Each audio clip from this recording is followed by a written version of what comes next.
Hello বন্ধুরা, তোমাদের জন্য চলে এসেছি আজকে আবার একটা নতুন ভিডিও নিয়ে। তাহলে চলো দেরি না করে শুরু করা যাক। এখানে দেখো দেওয়া আছে নিচের বাক্যগুলির ভার্বটির সঠিক রূপটি বসাও।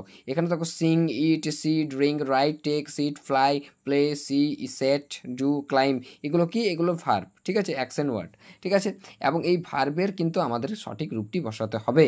আমরা যখন সেন্টেন্সের স্ট্রাকচার করি তখন সেন্টেন্সে কী বসে বলো?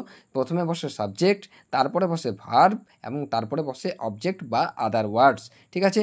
এবং এই সাবজেক্টকে দেখেই কিন্তু আমাদেরকে কিন্তু ভার্বকে সিলেক্ট করতে হয়, ভার্বকে লিখতে হয়। সাবজেক্ট যদি আমার সিঙ্গুলার থাকে তাহলে ভার্বও কিন্তু আমার সিঙ্গুলার বসবে, এবং সাবজেক্ট যদি আমার প্লুরাল থাকে তাহলে ভার্বও কিন্তু আমার প্লুরাল বসবে। এখানে দেখো দেওয়া আছে ডোলা ড্যাশ সিং। তাহলে বলো যে ডোলা কজন আছে? ডোলা একজন আছে, তাহলে এখানে কি বসবে বলো? সিং বসবে, সিংস, ঠিক আছে। তার আরেকটু বলে নিই যে ভার্ব কিন্তু প্লুরালই থাকে, এবং ভার্বকে সিঙ্গুলার করার জন্য আমরা এস বা ইএস যোগ করি, ঠিক আছে।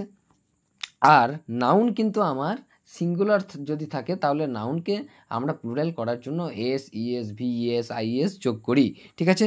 তারপরে দেখো ডোলা আছে একজন, ওই জন্য এখানে কিন্তু সিংস হয়েছে। তারপরে দেখো আছে Tapan dash it a mango. তাহলে তপন কজন আছে বলো? একজন, তাহলে এখানে কি বসবে বলো? ভার্বের সঙ্গে ভার্বের এস ফর্ম বসবে, মানে একজন থাকলে কিন্তু আমাদেরকে সিঙ্গুলার ভার্ব লিখতে হয়।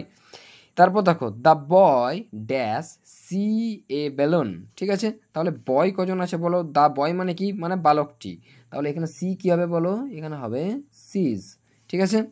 তারপর দেখো উই ড্যাশ ড্রিঙ্ক মিল্ক। তাহলে উই মানে কি বলো? আমরা, আমরা নিশ্চয়ই একজন নয়, তাহলে এখানে কি বসবে বলো? ড্রিঙ্ক বসবে, ঠিক আছে। প্লুরাল সাবজেক্টের জন্য আমার প্লুরাল ভার্ব বসলো। তারপরে দেখো দে, দে মানে কি বলো? দে মানে তাহারা, তাহলে এখানে কি বসবে বলো? দের সাথে প্লুরাল ভার্বে, প্লুরাল সাবজেক্টের সাথে প্লুরাল ভার্ব বসবে। দে রাইট এ লেটার। তারপর দেখো রূপা ড্যাশ টেক এ পেন। তাহলে রূপা কজন আছে বলো? রূপা আছে একজন, তাহলে এখানে কি বসবে বলো? রূপা টেক্স আ পেন, ঠিক আছে। তারপর দেখো the boy sit on a chair, ঠিক আছে। তাহলে দ্য বয় মানে কি বলো? দ্য বয় মানে হলো বালকটি, তাহলে বালকটি বসে আছে, তাহলে এখানে কি বসবে বলো? এখানে একজন আছে তাই সিটের সাথে এস যোগ করে সিটস অন এ চেয়ার। তারপর দেখো the boy fly a kite, ঠিক আছে। তাহলে দ্য বয় মানে এখানেও কিন্তু একজনই আছে, ঠিক আছে। এবার একজন থাকলে কিন্তু আমার সিঙ্গুলার ভার্ব বসে, তাহলে এখানে কি বসবে বলো? যেহেতু ওয়াই আছে শেষে, তাহলে আইএস যোগ হবে, ফ্লাইস, ঠিক আছে। তারপর দেখো দে ড্যাশ ফুটবল, ঠিক আছে। কি ভার্ব আছে বলো? প্লে, তাহলে দে মানে কি? দে মানে তাহারা, ঠিক আছে। তাহারা অনেকজন, তাহলে এখানে কিন্তু প্লে, প্লেই বসবে, আর কিন্তু এস যোগ হবে না, কারণ প্লুরাল আমার সাবজেক্ট আছে, তাই এখানে কিন্তু প্লুরাল ভার্ব বসেছে।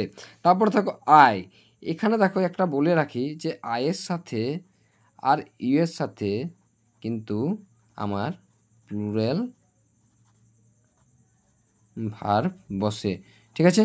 আইয়ের সাথে এবং ইউ এর সাথে কিন্তু আমার প্লুরাল ভার্ব বসে, ঠিক আছে। এটা এগ্রিমেন্ট করা আছে, ঠিক আছে। আইয়ের সাথে সিঙ্গুলার ভার্ব শুধু একটাই বসে, সেটা হলো আই ওয়াজ, ঠিক আছে, ঠিক আছে। বাদ বাকি সব কিন্তু আইয়ের সাথে আমার প্লুরাল ভার্ব বসে এবং ইউ এর সাথে প্লুরাল ভার্ব বসে, একমাত্র আইয়ের সাথে সিঙ্গুলার ভার্ব বলতে আমার ওয়াজ বসে। তারপর দেখো I dash see him today, তাহলে এখানে কি বসবে বলো? আয়ের সাথে আই একজন, আমি মানে আই মানে হলো আমি, আমি কিন্তু একজন, এখানে কিন্তু এগ্রিমেন্টের জন্য এখানে কিন্তু সি বসবে, ঠিক আছে। তারপর দেখো দ্য সান, তাহলে দ্য সান মানে কি? সূর্য, ঠিক আছে। সূর্যটি, সূর্যটি সেট আছে, ঠিক আছে। তাহলে এখানে কি বসবে বলো? Sets, the sun sets. তারপর দেখো হি ড্যাশ দ্য ওয়ার্ক, ঠিক আছে। তাহলে এখানে হি মানে কি বলো? সে, অর্থাৎ এখানে একজন কিন্তু আছে। আর সিঙ্গুলার ভার্বের জন্য, এই সিঙ্গুলার নাউনের জন্য কিন্তু আমার এখানে সিঙ্গুলার ভার্ব বসবে, তাহলে ডু এর সিঙ্গুলার ভার্ব কি? ডাজ, ঠিক আছে। তারপর দেখো they dash climb a hill, ঠিক আছে। তাহলে দে মানে কি বলো? দে মানে তাহারা, তাহলে তাহারা নিশ্চয়ই অনেকজন আছে, তাই এখানে কিন্তু ক্লাইম্ব কিন্তু প্লুরাল নাউনের জন্য কিন্তু প্লুরাল ভার্ব বসবে। তাহলে বোঝা গেল।